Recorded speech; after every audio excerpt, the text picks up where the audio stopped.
Hello, it's old school book nerd Sam. It's November. Yay! Oh my gosh. I am not a spooky person. I'm a fall person and I'm a winter holiday person. Not necessarily all the stuff that goes with the holidays, but just joy. So I am bringing you a 2-month readathon slash TBR bingo that I'm calling Tis the Season. And it can be whichever holiday theme you want it to be. It is a generic, all genres, fiction, nonfiction, whatever you have that meets the prompts, you can use it. There's no restrictions as far as that goes. So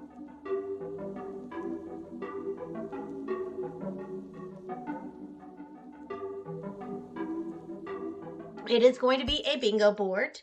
The goal is to get one bingo, so 5 prompts is all you need for the 2 months running November 15th through January 16th. And I'm asking people to join me on Storygraph, which is where this is going to be tracked and housed.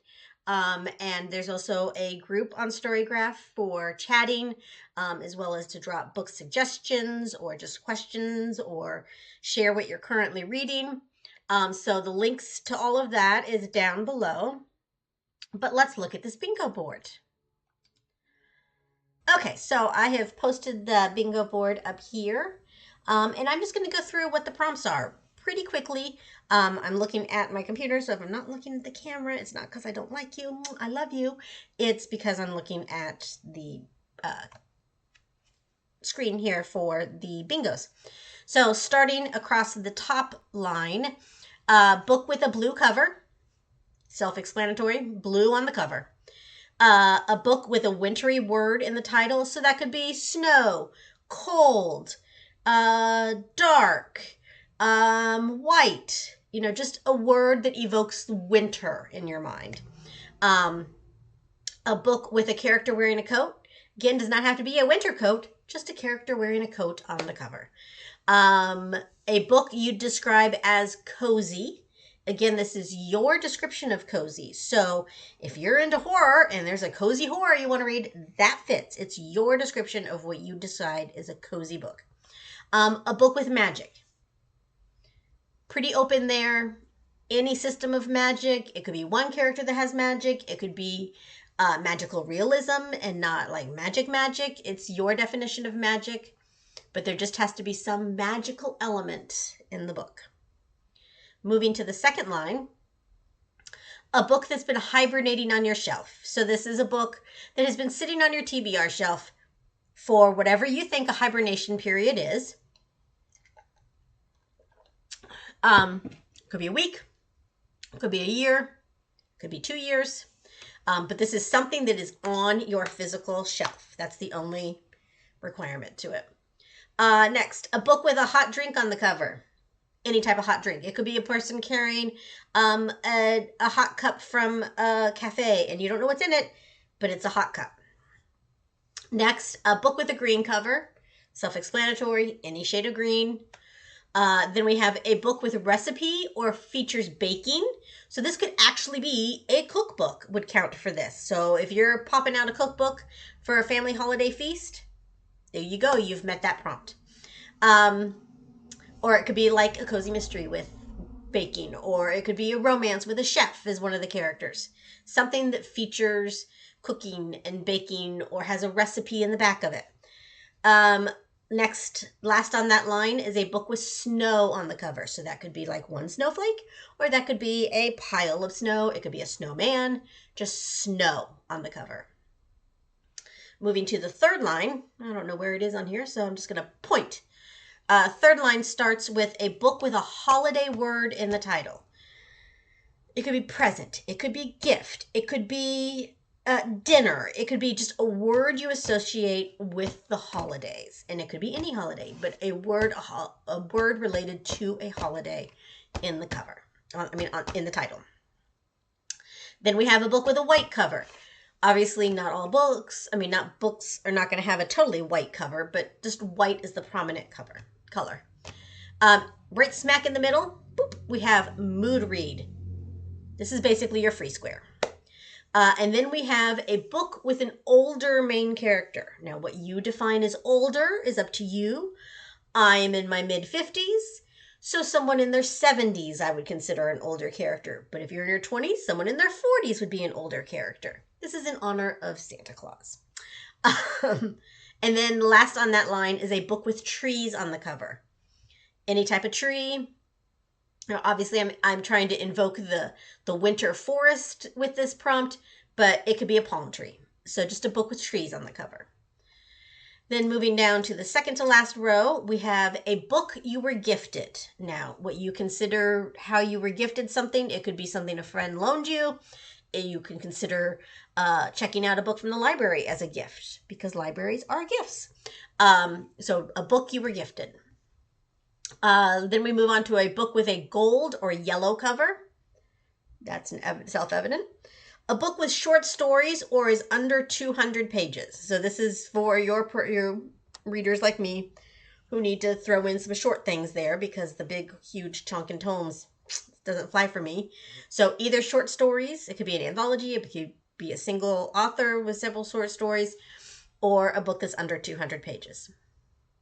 Again, it's your challenge. If the book is 220 pages, that's still a short book. So, and then moving on, a book with a red cover, self-explanatory. And then a book about family or with a big family. And this could be found family. So just something about people coming together. And then moving on to our last line, I'm guessing it's somewhere around here. A book with the letters W, I, N, T, E, and R in the title. They don't have to be in that order. It's just in the title, whatever 2, 3, 4, 5 words are in the title, you have W, I, N, T, E, and R somewhere in the title. If you're having trouble, you can fudge it with author as well. That's fine. It's, again, your challenge. I'm not going to be saying no. And then moving on, a book with a furry animal on the cover. Just a cute furry animal on the cover. And then a book with a candle or fire on the cover. A burning sun, I would count as a fire. Just something with some light emitting somehow on the cover. And then a book with a plus-size main character. Again, in honor of Mr. and Mrs. Claus, our chubby little friends. Main character needs to not be a skinny mini. That's all I'm saying. And then lastly, a book set in a small town. Self-explanatory. Something not set in a city or out on a farm. It's a small town. That's it. Those are the prompts. 25. You know how to do bingo. You know, line, diagonal. Join us on the Storygraph. And that way, when you complete your bingo, you can contact me. And I'm going to send out little holiday trinkets, bookish trinkets to people who participate and get their bingos. So again, it's running November 15th through January 16th. So you can get your holiday reads in for whatever holidays you're celebrating in these 2 months, and enjoy with a little challenge. I am going to go draw my first 2 prompts and see where they land on the bingo board. So I'll be right back. Okay, let's draw 2 prompts for the bingo. I'm going to flash the bingo board up here real quick. And then as we draw prompts, I'll mark on there which prompt I'm fulfilling. I have my handy dandy TBR teapot. I have put all the prompts in here. All 25 prompts, can you see, are in there. Yay. And I'm going to draw. I have my TBR here and then my priority cart here next to me with, I've already pulled out the winter themed reads. I don't know if you can see them or not. And then I do have some book club books that maybe will fit. So let's pull the first prompt. And it is, let's let you all see it first. I don't know if you all will be able to see that. Is it gonna focus for you? I think so. I think you can. And it is a book with a green cover. Okay. So let's see if I have anything in my priority reads here that's a green cover. I do not. That's all blue. Green cover. Something with a green cover that I want to read. Oh. I have an arc of something, but it doesn't come out till February. Am I pushing it? Oh, well, and it's not really green. So that's not it. Wow. I do not have a lot of green covers.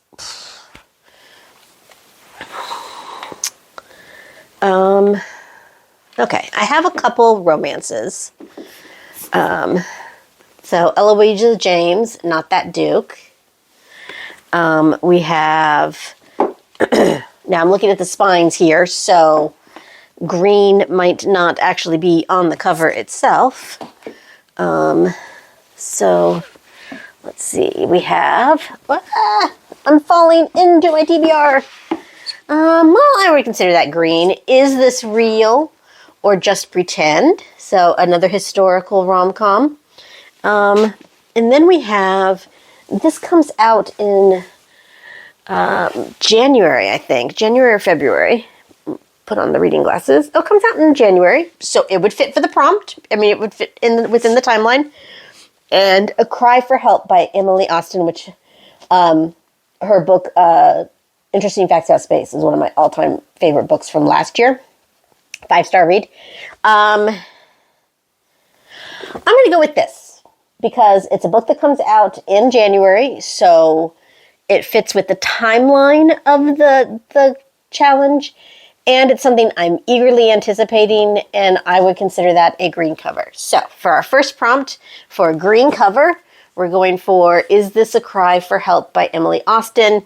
So that will be, I'm going to put up here and circle which prompt I am fulfilling there. So let's see.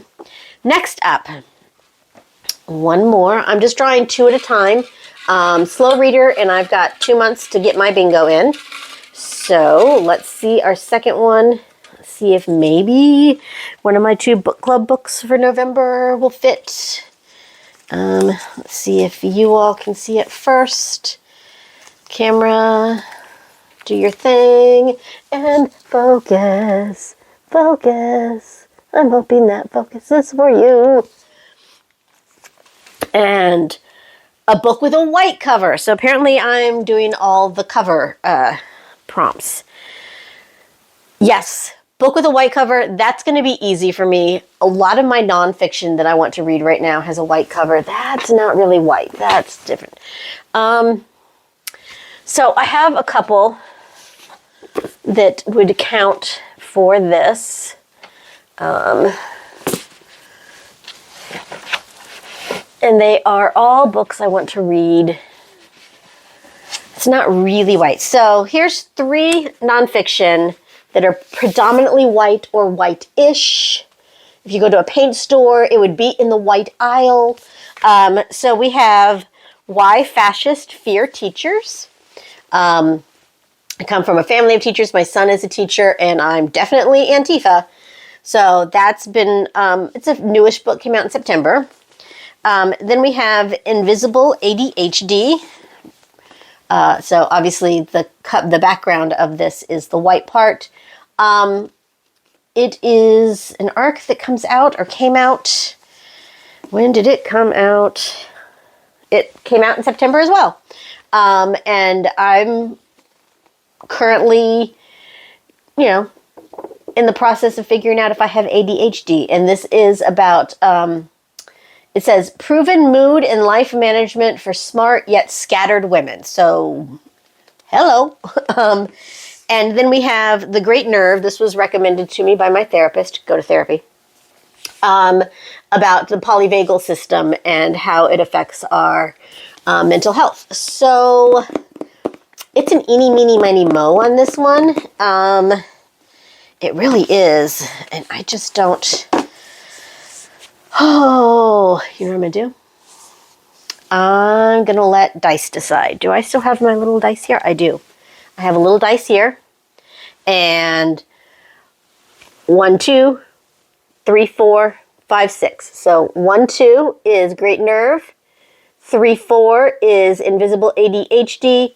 And 5, 6 is Why Fascists Fear Teachers. And we're going to roll. Okay, let's give her a quick roll here. And it's 2, which is the Great Nerve. Great Nerve for my white covered book. So these are going to go onto my priority TBR. And here's the 2 prompts that I am attempting in the near future. So I hope you will join me on this little bingo holiday extravaganza.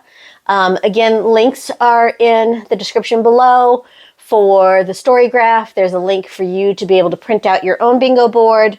And the Storygraph group, where we'll discuss what we're rolling for or what we're picking off of the board and ideas, what we're reading, who's finishing which prompts, all that fun chatty stuff. I hope you'll join me. And again, finish a bingo. I'm going to send you a little tchotchkes, little holiday bookish tchotchkes, just to say thank you for participating. Have a great read, everybody, and we'll see you on Storygraph.